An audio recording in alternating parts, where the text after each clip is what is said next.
नमस्कार, एस्ट्रो तक में आप सबका बहुत बहुत स्वागत है। मैं हूं एस्ट्रोलॉजर प्रवीण मिश्र। आज के इस खास कार्यक्रम में हम आपको बताएंगे कि मातांगी महाविद्या का पूजन करने से आपको क्या क्या लाभ होगा। तो देखिए, जिन लोगों को संतान नहीं हो रही है, संतान को लेकर के जिनके जीवन में परेशानी है, तो संतान की प्राप्ति के लिए नवरात्र के पावन अवसर पर आप मातांगी महाविद्या का पूजन कर सकते हैं। और हम आपको बता दें, कोई ज़रूरी नहीं कि आप तंत्र विधान से माँ का पूजन करिए।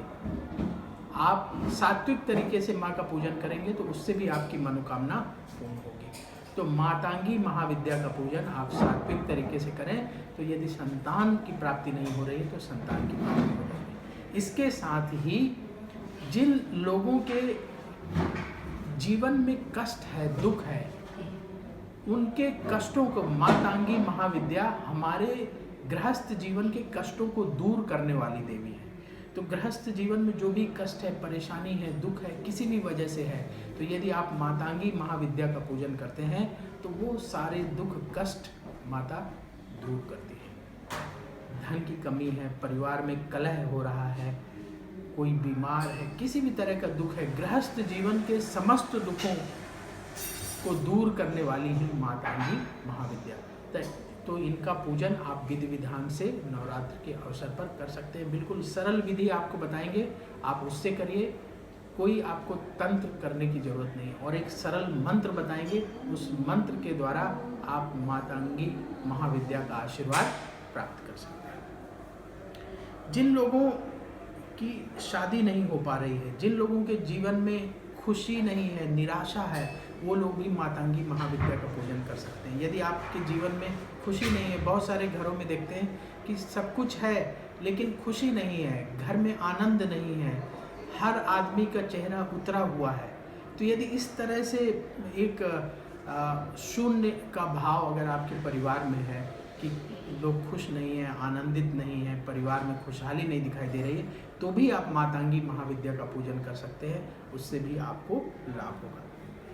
जिन लोगों को अच्छा पति चाहिए या अच्छी पत्नी चाहिए, सुयोग्य वर की प्राप्ति के लिए भी आप मातांगी महाविद्या का पूजन कर सकते हैं। यानी जैसा लाइफ पार्टनर आपको चाहिए, उसकी प्राप्ति के लिए आप मातांगी महाविद्या से प्रार्थना कर सकते हैं, उनका पूजन करके उनका आशीर्वाद ले सकते हैं। उससे आपको मनचाहा जीवन साथी मिल सकता है। तो क्या कैसे करें जिससे मातांगी महाविद्या का आशीर्वाद आपको मिले इस नवरात्र के पावन अवसर पर?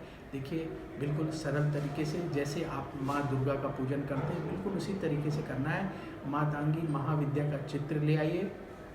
आजकल तो गूगल में सब कुछ मिल जाता है। यदि बाहर मार्केट में आपको चित्र नहीं मिल रहा तो बढ़िया कलर्ड प्रिंट आउट निकालिए और उसको लेमिनेट करा लीजिए, मातांगी महाविद्या का चित्र, और उसे अपने मंदिर में स्थापित करिए। और माँ के चित्र के सामने एक दीपक जलाएं और सबसे पहले गंगा जल और कुश ले लें। कुश को गंगा जल में डुबो करके माँ को स्नान कराइए। इसके बाद तिलक करिए, अक्षत अर्पित करिए, पुष्प अर्पित करिए, फूलों की माला चढ़ाइए, और फिर इसके बाद जो प्रसाद आपने बनाया हुआ है, मीठे का प्रसाद आप घर में खुद बना सकते हैं, तो मीठा बना लीजिए, खीर बना लीजिए, केला और सेब फल ले लीजिए और माँ को भोग लगाइए।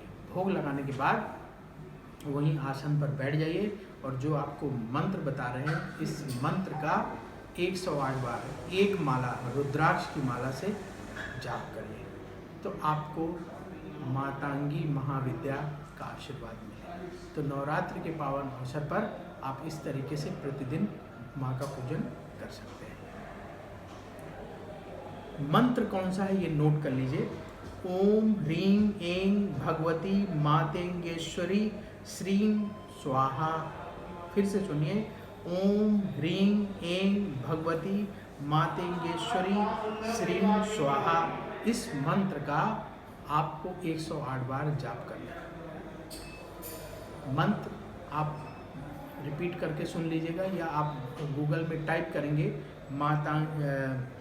मातांगी महाविद्या, तो उसमें भी आपको मंत्र मिल जाएगा। तो माता का मंत्र जो है 108 बार जाप करना है। देखिए, होता क्या है कि यदि हम सच्चे मन से देवी की उपासना करते हैं या किसी भी देवी देवता की उपासना करते हैं, तो यदि उसमें कोई गलती रह जाती है तो वो उसको माफ़ कर देते हैं। तो इसलिए बिल्कुल मत डरिएगा कि आपके पूजा में कोई कमी रह गई है या आपने सही तरीके से नहीं किया है तो कहीं कुछ अनिष्ट ना हो जाए। बिल्कुल घबराने की ज़रूरत नहीं है, क्योंकि जो भक्त का भाव है ना, वो माता देखती है कि आपकी भावना कैसी है, आपका एटीट्यूड कैसा है। तो यदि आप पॉजिटिव अप्रोच के साथ मातांगी महाविद्या का पूजन करेंगे तो वो आपकी पूजा स्वीकार करेंगी। लेकिन यदि आपका एटीट्यूड अच्छा नहीं होगा, नेगेटिव होगा, आप पूरे मन से नहीं करेंगे, तो मातांगी महाविद्या का आशीर्वाद कैसे प्राप्त होगा।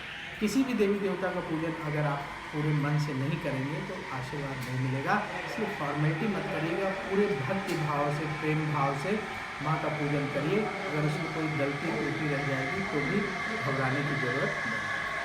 यदि आप कोई सवाल पूछना चाहते हैं तो आप कमेंट बॉक्स में अपने सवाल लिख सकते हैं। हम आगे आने वाले कार्यक्रम में आपके सवालों के जवाब देंगे।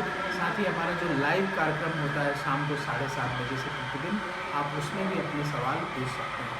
उसके लिए आप लाइव कार्यक्रम में जुड़िए, अपनी डेट ऑफ बर्थ आप कमेंट बॉक्स में लिखिए, वहाँ से उठाएंगे और आपके सवालों के जवाब देंगे।